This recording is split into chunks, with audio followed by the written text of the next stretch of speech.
Welcome back to Your Tribe. Amy Allen does an excellent job of summarizing our topic for this episode, so I'm just going to immediately kick it off to her.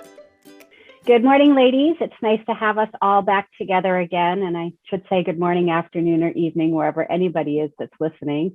I'm sorry I missed the last conversation that we all had, but I'm excited to be here again with Kendall, Cindy, Brigida, and missing Jeannie this week, unfortunately. So hopefully she'll be back on the next one. We are all gathered here today to talk about this collective theme of the tribe and coming together and talking about things that might be personal to us or professional in nature, but kind of coming together and commiserating in a sense and empowering each other and hopefully sending along a message that is empowering the rest of you.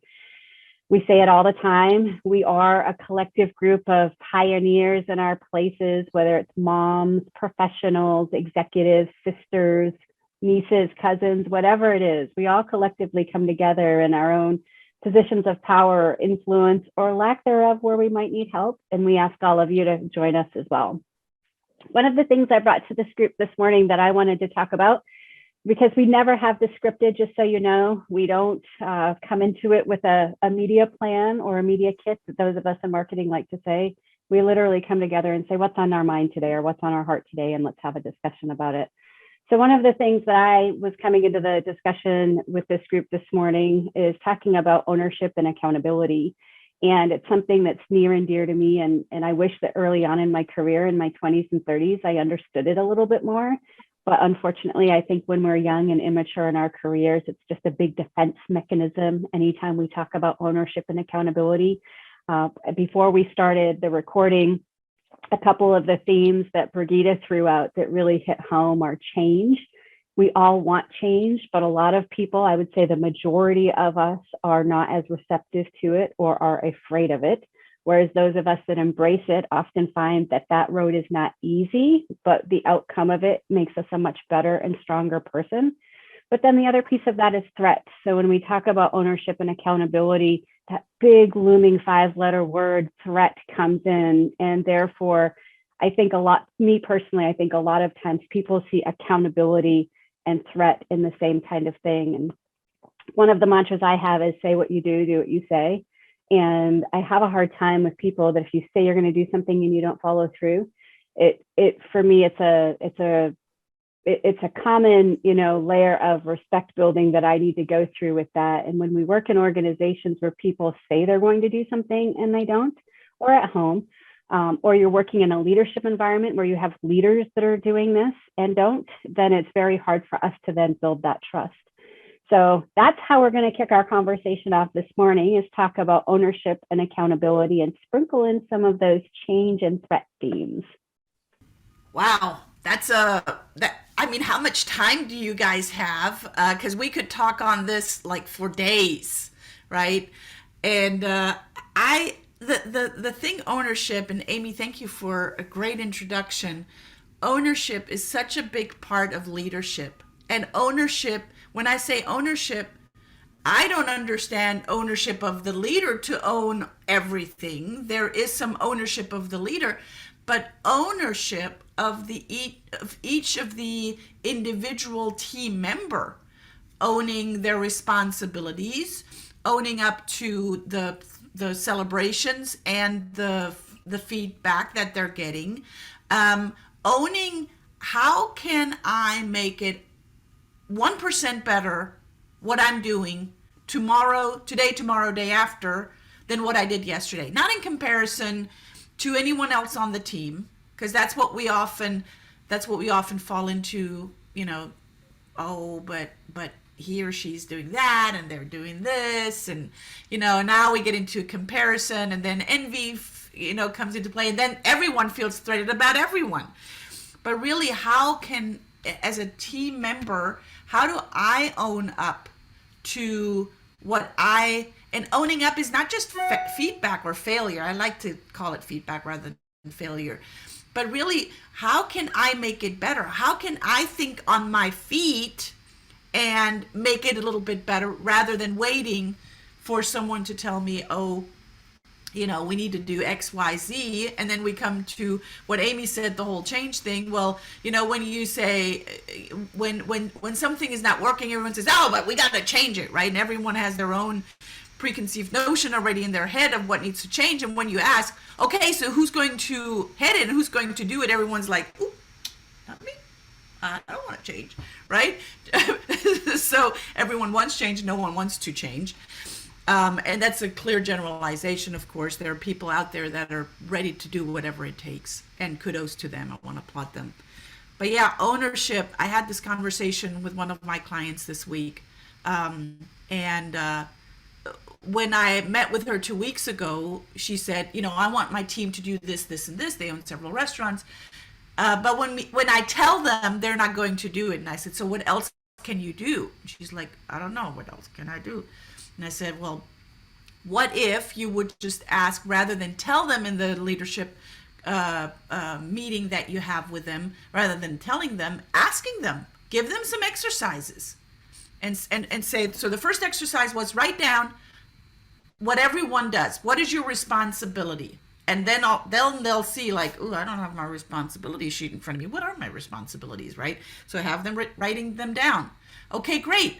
So now that you've written down your responsibility, what is in your power, without pointing fingers of you need to do that and you need to do this, or one of the other persons go, well, my job would be better if Susie would do her job better. No, because that's not in your control. What can you do better?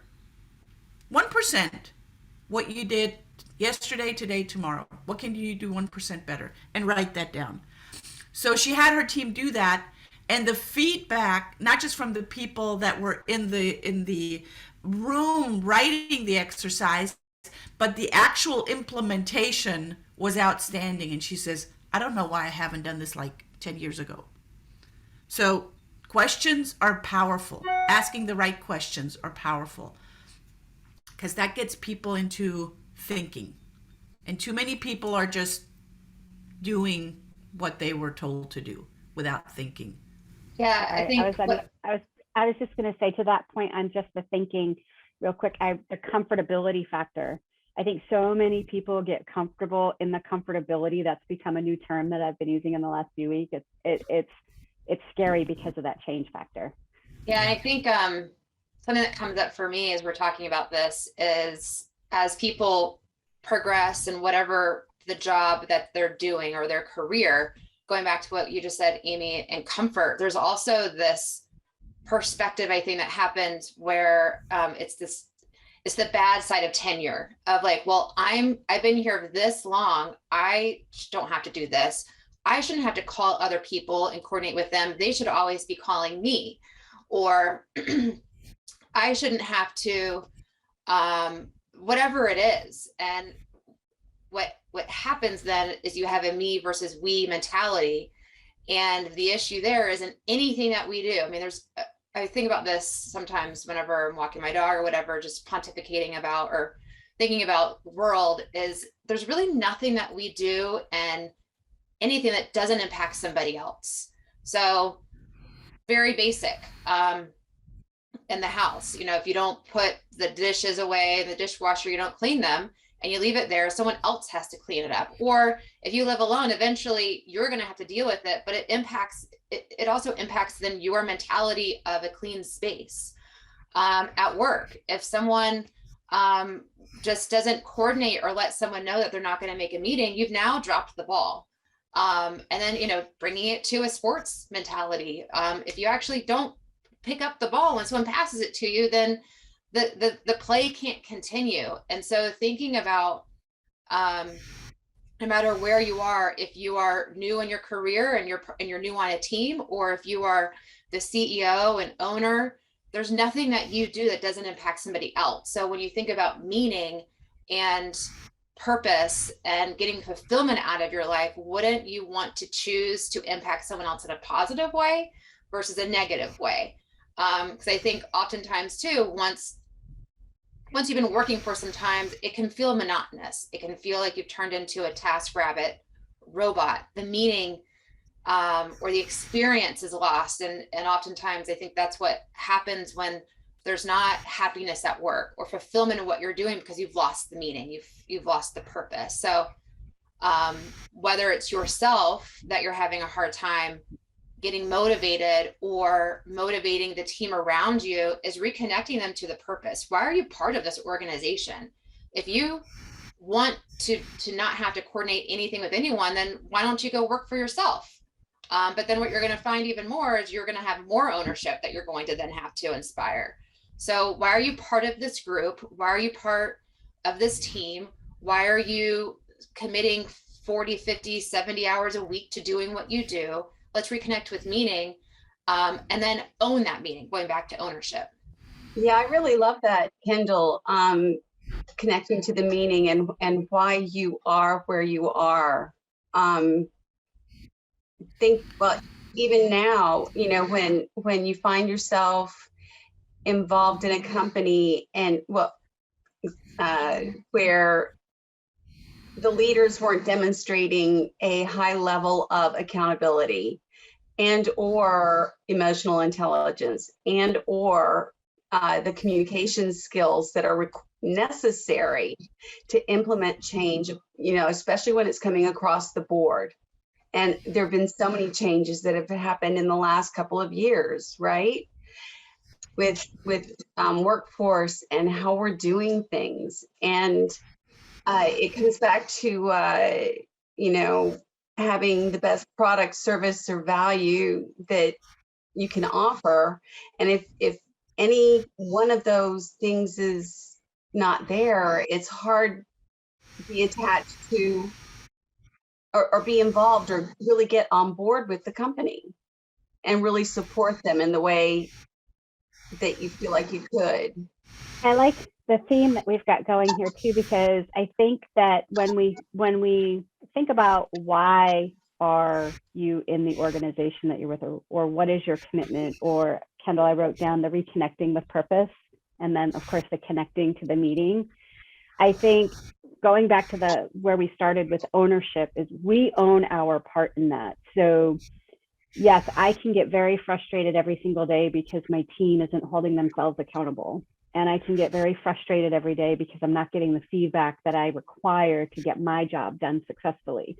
But at the end of the day, I really own that. And those frustrations can boil in and then create a lack of morale or a lack of motivation or a sense of frustration, a big sense of frustration. And maybe this all of a sudden a burnout kind of feeling kind of takes place.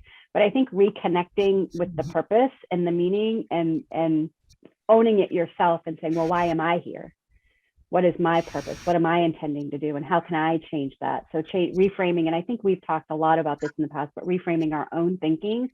And then I like to take it back to leading by example. So I might not be one of the top leaders in the organization, but damn it, I'm going to lead by example. And I'm going to show you guys what it's like to actually lead effectively and with purpose and with meaning. So I'm glad that you said that, Kendall, because even in our daily frustrations or the struggles we have, I think it's important to, you know, kind of get our power pose back on and say, well, I can't affect them or the change of them. They really have to do it themselves. All I'm really in charge of here is myself. So I'm glad that you put that out there. And I hope for others listening that they understand that too, that it's really easy to get into this. I kind of equate it to like an assembly line kind of thinking, when you just get into the same routine of behavior and you all of a sudden either get bored or frustrated, or you think the grass is greener on the other side kind of mentality, whether it's at work or home or whatever. But you have to really take it back within yourself and say, well, what's my purpose here? Why am I here? Why did I decide to make this decision? What am I going to do to make it better? Thank you for spending a few minutes with your tribe. Your tribe provides different perspectives from our unique view of the world as pioneers, trailblazers, go-getters, professionals, leaders, friends, and so much more. Our discussions span from leadership, business, relationships, and personal growth, and everything in between. Do you have a topic you want to discuss with your tribe? Submit a topic by emailing Kendall Rawls at kendall@rawlsgroup.com. We would love your feedback and contribution.